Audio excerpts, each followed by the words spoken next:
Now, Christmas is celebrated to remember the birth of Jesus Christ, who Christians believe is the Son of God. The name Christmas comes from the Mass of Christ. A Mass service, which is sometimes called Communion or Eucharist, is where Christians remember that Jesus died for us and then came back to life. Now, joining me to speak more about this is a pastor, Emmanuel Okonkwo. Thank you so much for joining us on TVC News this hour. Thank you for having me. Now, Christmas is in the air, and everyone is happy that yes, this is a time that we always want. We are always looking forward to, celebrating.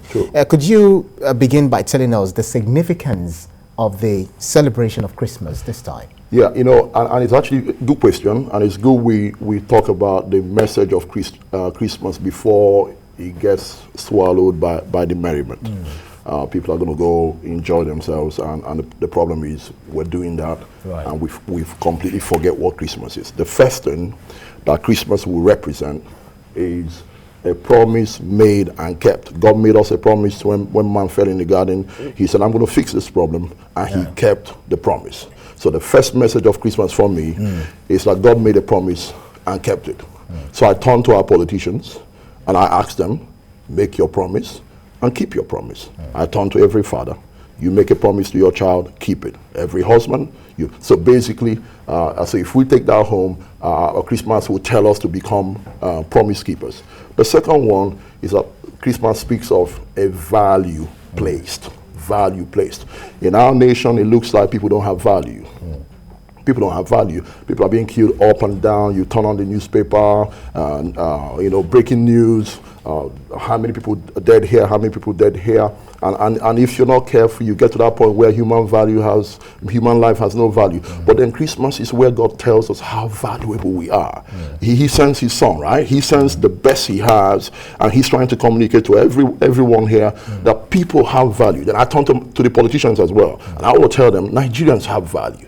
Treat us like we have value. People of value. Exactly. Right. So that's just one thing. Yes. This time, just like I started by asking you about how we should celebrate this time, because just like you said also that there are more to celebrations when it comes to Christmas. But a lot of families are somewhat traumatized, based on some of the issues that you mentioned, the insecurity and all that. And they're thinking, what is the essence of celebrating? Some don't even have enough in their purse to say that we want to, mark this time to show love to our fellow, to our neighbors. So what should this kind of people be thinking, and what should others be doing to them? Well, we need to get back again to what God did in Christmas. God had everything, and He shared it. Christmas was what was God sharing what He had. Christ wasn't ours, it was God's, and He shared it. And so if you take that from heaven to where we are, then Christmas should be about sharing. And so there's never a time where everyone is down. What you find is that some people are down and some people are up. So what should happen now is that whoever is up should really share. In Christmas, God shared Jesus. And in Christmas, you and I should share. If you got meat, share it.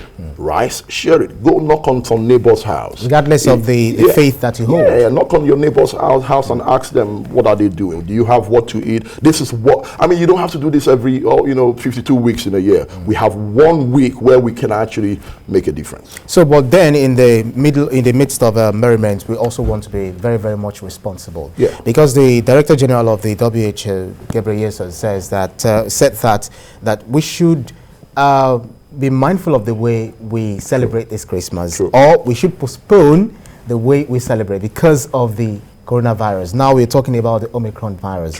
We don't want to, get down, be brought down by maybe being affected by coronavirus and all that. So what would be your advice to those who want to go the whole hog to ensure that they mark this time to the fullest? Yeah, the basic things that we've all been told within the last year: wear your masks, social distancing.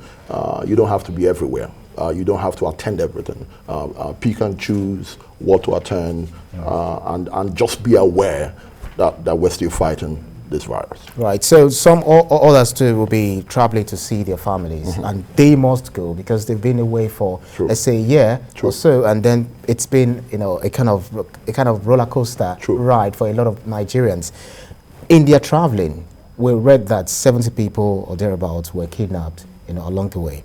So how, you know, I don't know what message you'll be putting out there. Would you say people should not travel, or when they are traveling, these are the things that they should, you know, observe? Well, if you tell people not to travel, they're not, you know, people will do what people will do. All we could say is be careful. All we could say is be careful. Just ask yourself, must I do this trip? Must I? I was meant to go to Owerri. Okay. I just cancelled it. I ain't going anymore. I'll get in there maybe around January or February. Why did you cancel? Well, it was just getting too much. So you ask yourself, must I do this trip? Can I do this trip another time? Can I do this trip when it feels a bit safer? Common sense, really. Common sense. So we can celebrate anywhere we are. Yeah, and then we've got things like WhatsApp. We've got we pray with technology in church. We run masses with technology. Why can't we can actually leverage on technology to celebrate? Absolutely. Yes. Well, I say Merry Christmas to you and Happy New Year in advance. Thank you. Pastor Emmanuel Okonkwo, thank you so much for speaking with us about Christmas. Thank you for having me again. Yes.